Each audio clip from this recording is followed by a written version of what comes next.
안녕하세요, 윤테크입니다. 오늘은 북수원자일 엑스비아 입주자 모집 공고를 한번 정리해 드리도록 하겠습니다. 그리고 안전마진은 얼마나 깔려 있는지, 자금 계획은 어떻게 세워야 하는지, 분양가는 어떻게 나왔는지까지 확인을 해보도록 하겠습니다. 수원에 2년 이상 거주하신 당해 조건 되시는 분들은 관심을 가져보시길 바랍니다. 입주자 모집 공고는 3월 19일 금요일에 나왔고요. 특별 공급 접수는 3월 29일 월요일에 받습니다. 1순위는 바로 다음날 받고요. 당첨자 발표는 4월 7일 수요일에 있습니다. 입주 예정을 보면 24년 3월에 입주할 예정이고요. 공급 내용을 보면 지하 2층부터 지상 29층, 21개 동으로 구성되며 총 2607세대입니다. 이 중에서 184세대는 임대 물량입니다. 그리고 나머지 물량은 조합원 분들이 가져가고 일반 분양에서 가져갈 수 있는 물량은 1598세대 정도가 됩니다. 수원은 투기 과열 지역이고요. 분양가 상한제를 적용받지 않는 민영주택이기 때문에 거주 의무가 없습니다. 입주 시점에 전세를 주셔도 됩니다. 재당첨 제한 10년에 걸리고 전매 제한은 소유권 이전 등기일까지, 특별 공급의 경우에는 5년이라는 전매 제한이 붙습니다. 특별 공급으로 당첨되신 분들은 26년에 전매가 가능하겠죠. 1순위 자격을 보면 세대주, 무주택자 또는 1주택자, 과거 5년 이내 다른 주택에 당첨되지 않은 자, 청약통장 가입기간 2년 이상, 기본적으로 규제지역에서는 이 조건을 맞추셔야 합니다. 그리고 지역 조건을 보면 수원 2년 이상 거주자에게 100% 공급합니다. 제 생각에는 당해 마감될 확률이 99.9%로 생각이 됩니다. 예비 입주자는 5배수 선정하고요. 8호 이하 물량에서는 가점제 100%를 적용하고 8호 초과 물량에서는 가점 50%, 추첨 50%로 진행을 합니다. 아쉽게도 8호 초과 물량 자체가 많지는 않아요. 그리고 투기 과열지구이기 때문에 중도금 대출 40%까지 나오고요. 20%는 잔압을 하셔야 합니다. 계약금 20%, 중도금 60%, 잔금 20%로 구성이 되고요. 중도금 이자는 후불제로 마지막에 입주 시점에 내시면 됩니다. 주택형을 보면 48 타입, 59 타입, 74 타입, 84 타입, 99 타입으로 구성이 됩니다. 자, 유일하게 99 타입만 추첨제가 있는 물량이죠. 8호 이하에서는 추첨제가 하나도 없습니다. 분양가는 3억 5천에서 7억 2천까지 나와 있고 발코니 확장비가 다소 비싸게 나와 있는 걸 볼 수가 있습니다. 저렴한 건 1,500만원대부터 2,200만원까지 나와 있네요. 총 분양가의 평당가를 보면 평균적으로 1,940만원 정도 됩니다. 분양가는 예상 범위 안에서 나왔네요. 84 타입 분양가가 6억 초중반이고요. 생애 최초 특별공급 조건 되시는 분들은 여기 잘 노려보시고, 가점이 낮은 1순위 청약자분들은 99 타입 물량을 노려보셔야 합니다. 근데 그 중에서도 추첨 물량은 32세대밖에 없습니다. 이런 추첨제 물량은 희망 고문입니다. 당첨되기가 상당히 어려워요. 다음으로 자금 계획을 세워보겠습니다. 59 타입 분양가 5억으로 잡았을 때 계약금 20%인 1억이 필요하고요. 중도금 대출 40%가 나옵니다. 그리고 나머지 중도금 20%에 대해서는 잔압을 하시던지 연체를 하셔야 되고요. 입주 시점에 잔금 20%인 1억을 납부하셔야 합니다. 입주 시까지 필요한 자금은 연체가 된다고 했을 때는 1억만 있으면 되고요. 연체가 불가능하다고 했을 때는 2억이 필요합니다. 입주 시에 시세를 7억 정도로 예상했을 때 필요한 자금은 총 2억 2천만 원 정도 됩니다. 투기 과열지구이기 때문에 이 7억의 40%가 대출이 나오죠. 그러면 최대 2억 8천만 원까지 나오는데 수입이 내가 적다면 DTI랑 DSR을 적용받아서 이거보다 낮게 나올 수도 있습니다.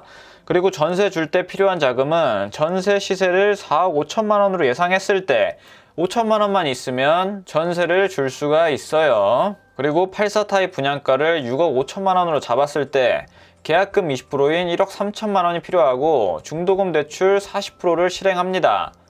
40%면 2억 3천이 아니라 2억 6천이겠죠. 잘못 나왔습니다. 그리고 나머지 중도금 20%는 잔압을 하시던지 연체를 하셔야 되고요.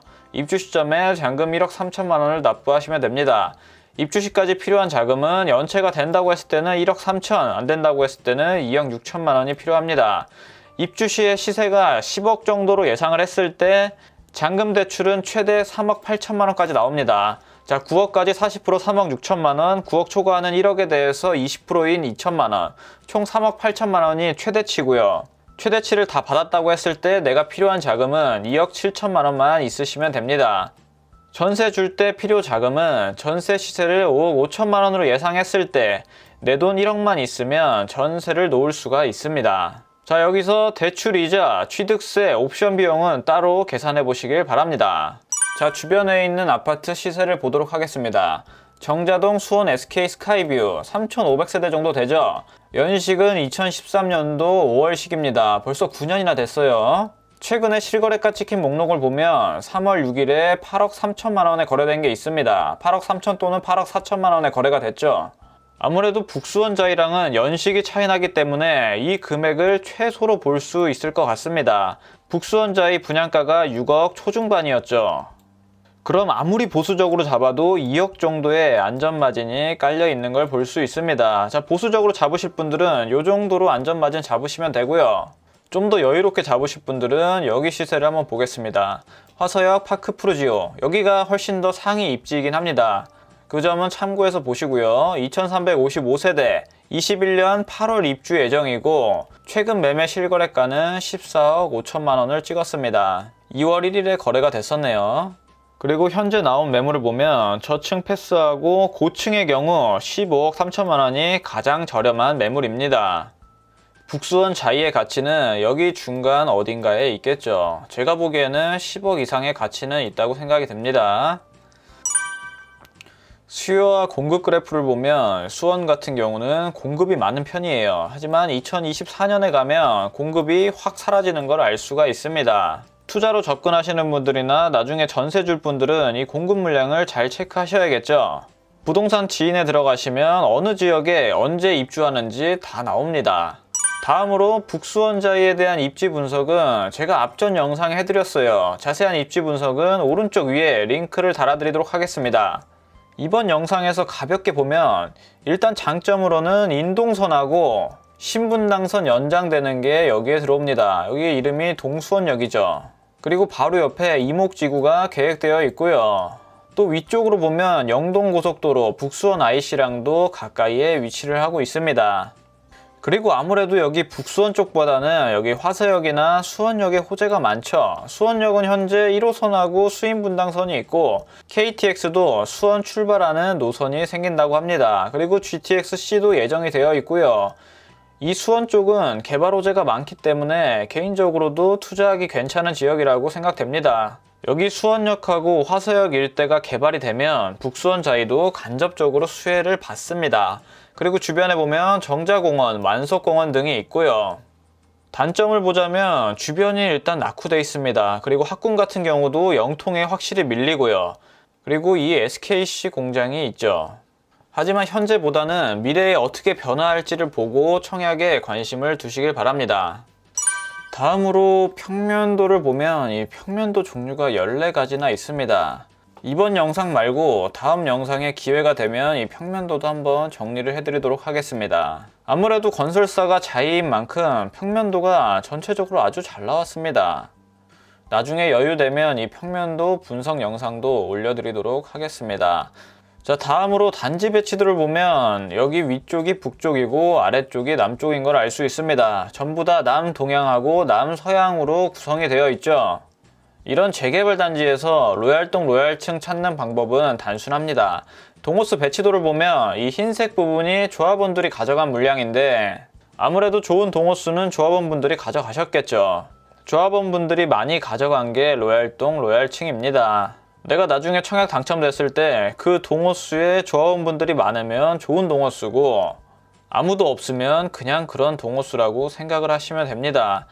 이렇게 조합원분들이 가져가시는 거 보면 은근히 탑층은 인기가 없는 것 같아요. 탑층이 비어있는 경우가 꽤 있습니다. 저는 개인적으로 탑층을 좋아하지만 일반적으로는 탑층 밑에부터를 로얄층으로 보는 것 같습니다. 나중에 당첨되시고 동호수 한번 확인해 보세요. 자, 그리고 모델하우스 궁금하신 분들은 여기 참고해서 한번 방문해 보시고요. 그리고 이 사업지에 대해서 더 궁금하신 분들은 여기로 문의를 주시면 됩니다. 청약 접수일 다가와서 여기 전화하시려고 그러면 전화 연결이 상당히 어렵습니다. 지금부터 미리 입주자 모집 공고 보고 궁금한 점이 있으면 여기로 연락해 보시길 바랍니다. 자, 오늘 내용은 여기까지 하도록 하겠습니다. 감사합니다.